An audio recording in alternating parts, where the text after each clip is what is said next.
क्या है। ठीक है, तो कहता है कि आंधी आने से एक पेड़ टूट जाता है। क्या होता है, आंधी आने से एक पेड़ टूट जाता है और टूटा हुआ भाग इस तरह मुड़ जाता है कि पेड़ का शिखर जमीन को छूने लगता है और इसके साथ 30 डिग्री का कोण बनाता है।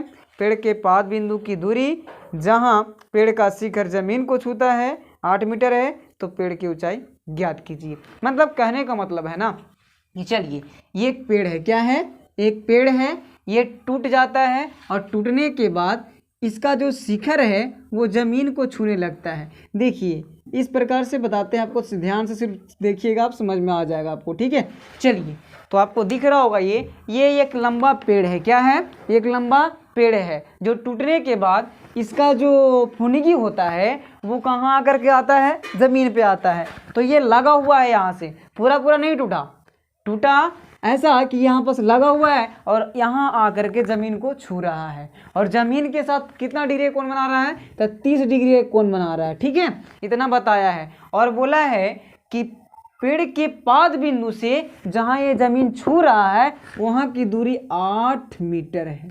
कितना मीटर है, 8 मीटर है। कितना है, तो 8 मीटर दिया गया है। ठीक है, तो बोला है कि पेड़ की कुल ऊंचाई क्या होगा, मतलब ये ऊंचाई आपसे पूछ रहा है। ठीक, तो चलिए ध्यान से देखते हैं। मान लेते हैं A B C, इसको मान लीजिए D, कोई दिक्कत। आइए ध्यान से देखते हैं, आपको क्या लग रहा होगा, ये जो है ये टूट करके इधर से आ गया है, ये वाला यही ना है, टूट कर आया से। चलिए तो ये वाला जो भाग है टूटी रेखा हम दर्शाना है आपको, ठीक, जिससे कि आपको पता चल सके कि टूट करके इधर आ गया है। ठीक है ना, चलिए तो इसमें सबसे पहले क्या करना, यहाँ पास तो समकोण के बन रहा है ना, समकोण बन रहा है ना, तो इसमें हमको सबसे पहले पता होना चाहिए कि लंब कौन है, आधार कौन है, कर्ण कौन है। ठीक है, चलिए तो देखिए, तो इसको हम H मान सकते हैं और इसको बड़ा H मान लीजिए पूरा को। ठीक है, क्या मान सकते हैं, बड़ा H। ठीक, चलिए अब देखिए यहाँ पास हमसे पूछ कहा रहा था, तो पेड़ की कुल ऊंचाई पूछ रहा है, तो पेड़ की कुल ऊंचाई कैसे निकलेगा, तो ये वाला ऊंचाई और ये वाला ऊंचाई जोड़ करके, नहीं तो जोड़ करके तो मतलब कि ये हो जाएगा और इसको, तो ये दोनों को निकालना पड़ेगा, तो ये दोनों को निकाल करके ये दोनों को आपस में जोड़ देना होगा। ठीक है, चलिए तो जोड़ते हैं, क्या होगा, देखिए कुल ऊंचाई क्या हो जाएगा, तो हम यहाँ पास dB है, कुल ऊंचाई dB है कि नहीं है, तो d बराबर क्या लिख सकते हैं कि AB प्लस AD, या फिर देखिए तो बताते हैं एक बात और आपको, इसको क्या कर सकते हैं, AD के बराबर CA है, कुछ ही है, AD के बराबर कुछ ही है तो CA है कि नहीं। देखिए आपको ध्यान से दिखाते हैं, ये जो टूटा हुआ भाग है ये यही ना आकर के यहाँ जमीन से छू रहा है, तो होगा ना AD बराबर CA, होगा बिल्कुल। ठीक है, तो चलिए आपको क्या करना पड़ेगा, मान लेना होगा। सबसे पहले 2 नंबर क्वेश्चन है ना, माना कि पेड़ की ऊंचाई,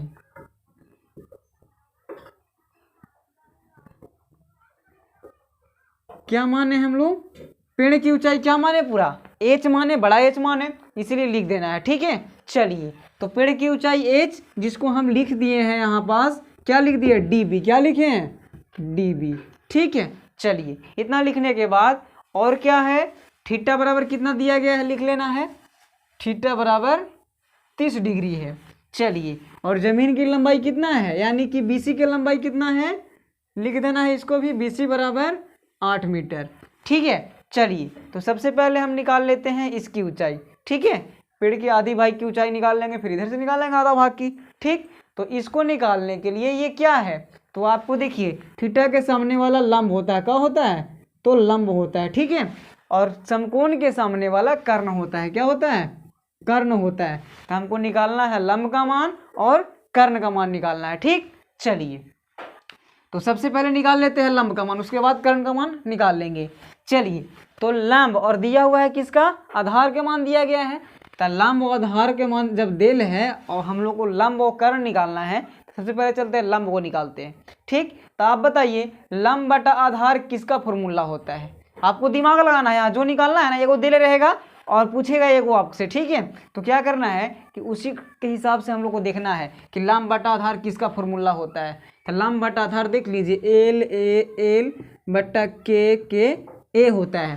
तो लंब बटा आधार यहाँ तीसरा नंबर पे आ रहा है, मतलब tan में आ रहा है, tan और कोट में कुछ में आ रहा है, tan और कोट में कहा है कि साइन पहला में, दूसरा में कोस, तीसरा में tan होता है, होता है ना, इसलिए tan में आ रहा है तो हम tan ही लगाएंगे। क्या लगाएंगे? tan theta. क्या लगाएंगे? tan थीटा बराबर क्या होता है? लंब बटा आधार होता है। तो इसी चीज़ को आपको लिख देना है। ठीक, आइए अब थीटा का मान क्या है उसको लिख देना है आपको। tan थीटा, थीटा का मान कितना डिग्री है? 30 डिग्री है, तो लिख सकते हैं ना, बिल्कुल लिख सकते हैं बराबर।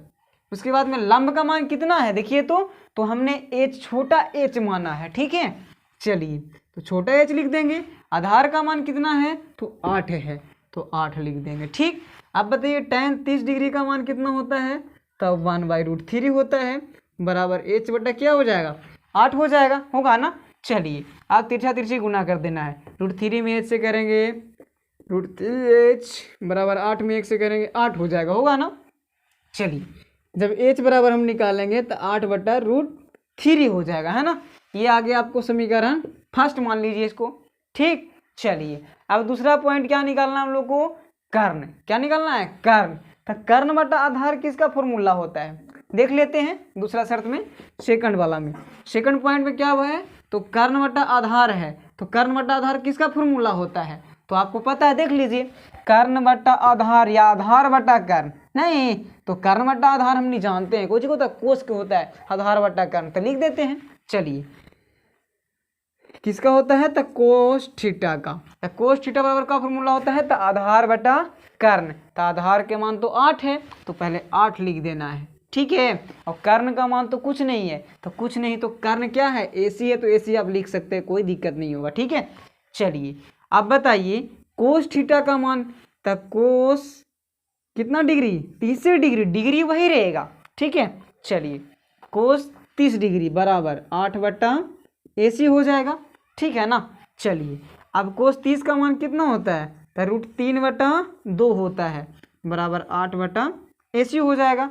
ठीक, चलिए आगे चलते हैं। अब गुना कर लीजिए, इसमें AC में करेंगे √3 से, तो √3AC हो जाएगा और बराबर 8 दूना 16 हो जाएगा, है ना।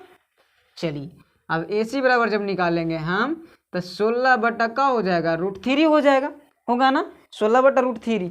चलिए तो 16/√3 और क्या होगा? इसको 8/√3 को जोड़ देना होगा आपको। ठीक है, देखिए समझते हैं थोड़ा सा। AB और AD का मान हम जोड़ेंगे तब ना जा करके निकलेगा ये पूरा पेड़ की लंबाई। तो आपको तो हम यहीं बस हिंट दे दिए थे शुरू में ही। चलिए तो जोड़ते हैं, इसको जोड़ देते हैं, h और कर्ण का मान ना। चलिए तो h का मान कितना आया था? तो लिख देना है h प्लस k लिख सकते हैं या फिर AC लिख दे। देखिए ध्यान से देखना, आपको ये वाला जोड़िए आप, तो AB क्या हो जाएगा? AB प्लस क्या? AC। ठीक है, चलिए जोड़ते हैं।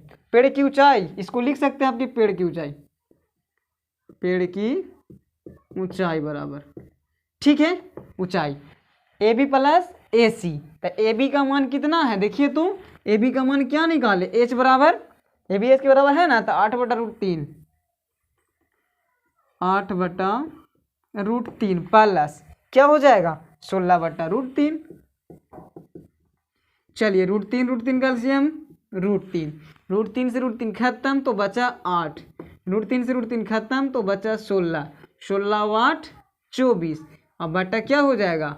√3 हो जाएगा। देखिए तो ऐसे आपके बुक में आंसर नहीं दिया गया है, दिया गया आंसर हरों का परिमेयकरण करके। ठीक है, तो कर देते हैं हरों का परिमेयकरण, तो √3/√3, क्योंकि हरों के परिमेयकरण हर को परिमेय के रूप में लिखना होता है। ठीक है, चलिए तो अब देखिए √3 में करेंगे 24 से गुना, तो 24√3 और √3 में 3 से करेंगे तो क्या हो जाएगा? 3 3 9 और 9 के वर्गमूल 3, क्या होता है? 3। तो इसको लिख सकते हैं 3, बिल्कुल। तो 3 8 24, तो आ गया 8√3 मीटर आंसर।